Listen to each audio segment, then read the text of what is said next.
arday baana hayo ubaxii waddankaana hayo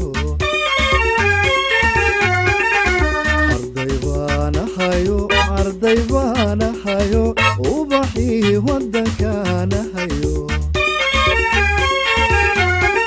waxaanu ordayaa dugsiyada waada waxaanu ordayaa dugsiyada waada inaana ku korobsado dalkayga anface dadalkii la yimide allahayo i gargaar aamin aamin ilaahayo i gargaar aamin aamin dadalkii la yimide allahayo i gargaar aamin aamin ilaahayo i gargaar aamin aamin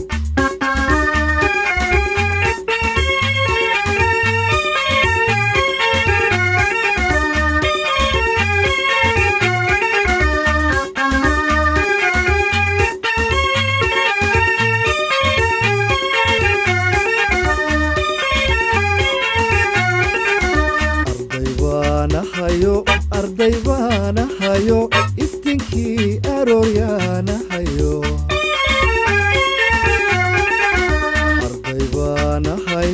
arday baana hayo iftinkii arooryaana hayo waxaanu ordayaa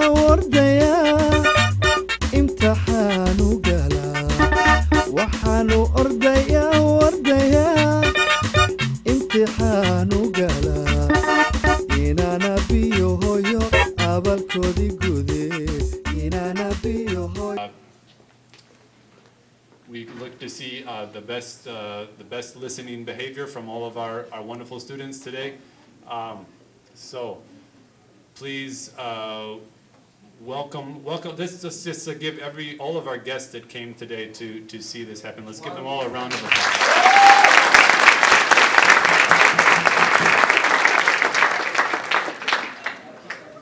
Our first speaker is Mr. Mani, so please also welcome Mr. Mani. We've been singing this song for a long time. We've been saying students will have individual iPads. It's been more than a year, but today is the final day, and we should be very happy. Can you clap for yourselves again?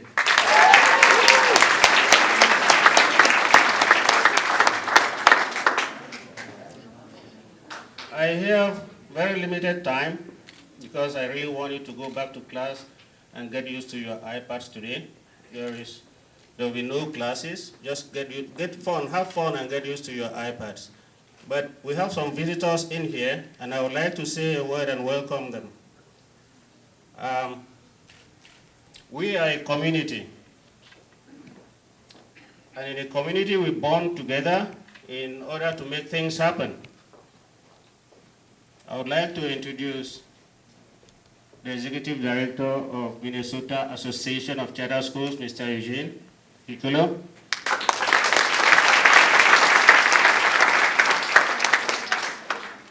I would like to introduce the Executive Director of Somali Parents Association, Mr. Mohammed.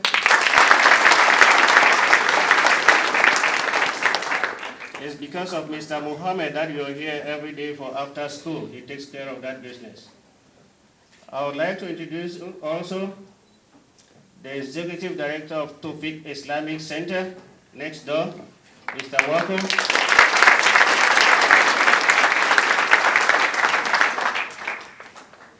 You all know Mr. Mohammed Noor.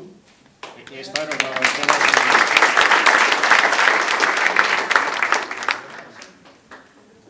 We work with Mr. Mohammed through the refugee grant, and Mr. Mustafa is also our partner in the refugee grant.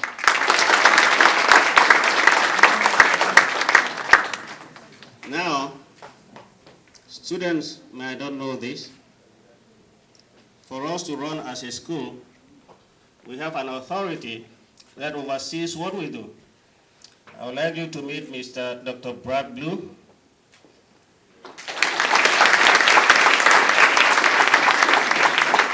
And the authorizer of Lincoln International High School. With that said,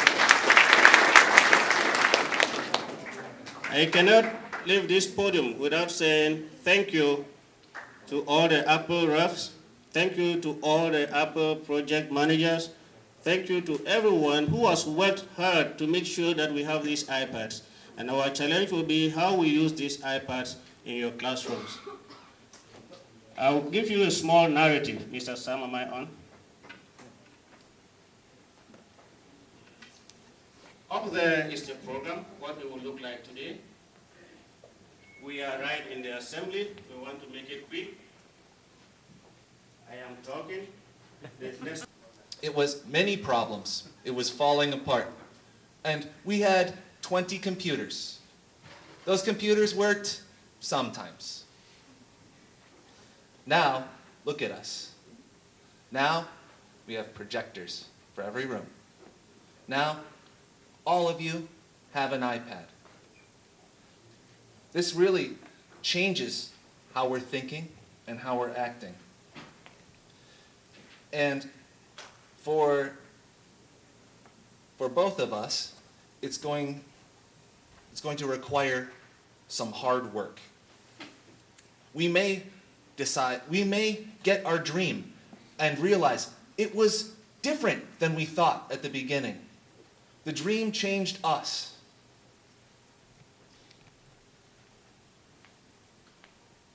Our dream helps us be better people. This iPad project started more than 2 years ago with just a dream that Mr. Sam and a few other people had. We applied, and Apple heard our dreams, and they said, "That's a good dream." That doesn't mean it's been easy.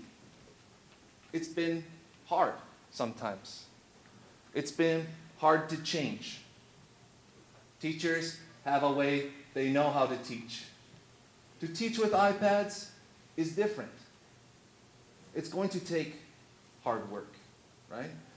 It was hard to put all of the new internet in. It was hard to put all of the new projectors in. It took a long time. Arkalia Fon Madakto.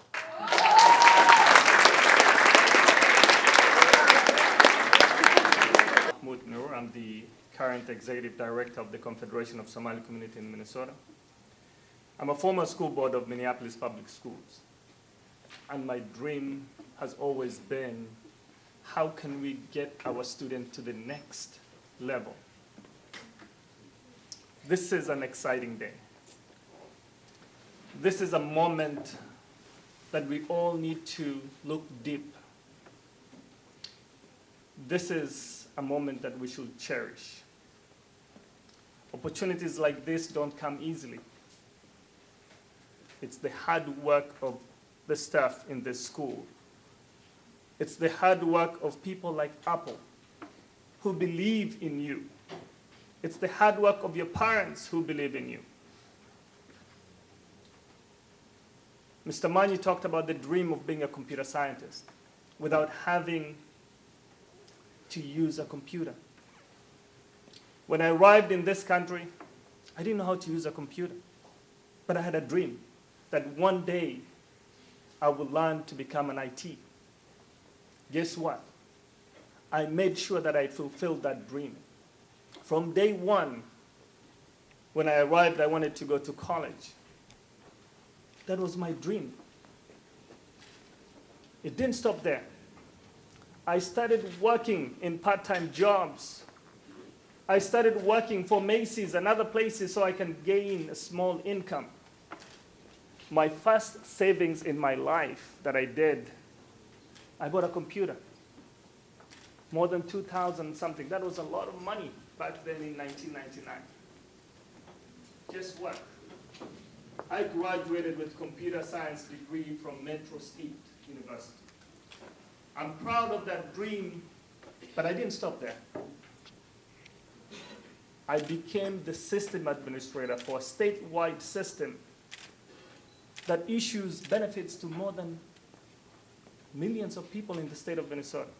Work with all of these Apple employees from the Apple stores all around Minneapolis. They are experts, they're creatives, they're specialists, they're geniuses, and they're going to be in your rooms and take advantage of their knowledge to get your questions answered and to learn some things from them. So first of all, I just want to let you know that from Apple's perspective, we are very, very fortunate, very honored to be a part of what you are undertaking here, this adventure and this program. So we're lucky to be able to play a small role, but it's really been our honor to meet you, to get to know your community, and to see the difference that it makes. One of the things that I was thinking about as I sat there was, I don't know what it's like to be in another country. There's so much for you to learn and so many expectations for you.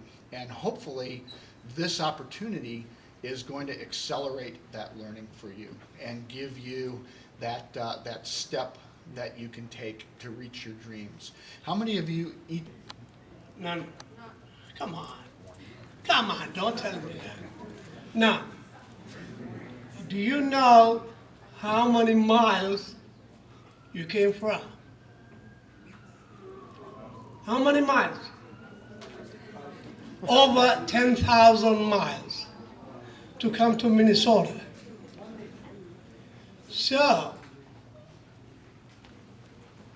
10,000 miles, and you come here, and you get the opportunity, and you don't make it. What do we call that? Disaster. Isn't it? You don't make it. So, when I mean that, what do I mean you don't make it? If you don't graduate from the high school and go to the college, you won't make it. And if you don't graduate from the college, you won't live good. And if you graduate from the university, you will live okay. But if you get mastery, you will live very good. How about by PhD? You will live wonderful. I was an engineering student. There was only one computer in my college back in Ethiopia. And there is only one person who can operate it. He's a Polish or a professor from Poland. We don't have this opportunity. So this is my advice. Use it for good purpose.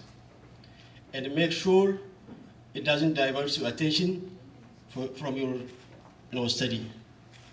There are many good things about it. There's also many bad things about it. If you don't use it correctly, it will hurt you. Fortunately, my daughter, she is studying computer science at U of M. She knows about computer in and out before deciding to study computer. It's not like my friend. Yep.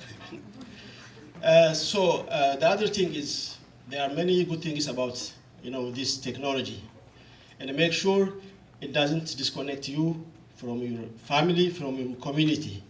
Just from my personal experience, I have 2 boys and 2 girls. Every time I go home, everybody is busy, and nobody gives me attention. Sometimes I feel lonely. With you on this day, that's a great opportunity for your school and for you. Mr. Manny said there's no classes today, correct? But this is a school, so we need to have a quiz. See if you paid attention. What is the one word that every speaker said this morning? Opportunity. Opportunity. This is a great opportunity for you as individuals, students, and for your teachers to transform education in charter schools. Because charter schools, you are part, Mr. Manny also talked about how you're part of a bigger community. You are part of a community of 164 charter schools in the state of Minnesota, enrolling over 50,000 students. And that community is going to be looking to you to see how you use this opportunity to transform education. Because they're going to be looking to see how they can transform their schools and what you did here over the next year. So, as Mr. Manny said, and Mr. Biggs said earlier, I want you to come back a year from now and see what we've done here with this opportunity. So we're looking forward to what you can do with this opportunity.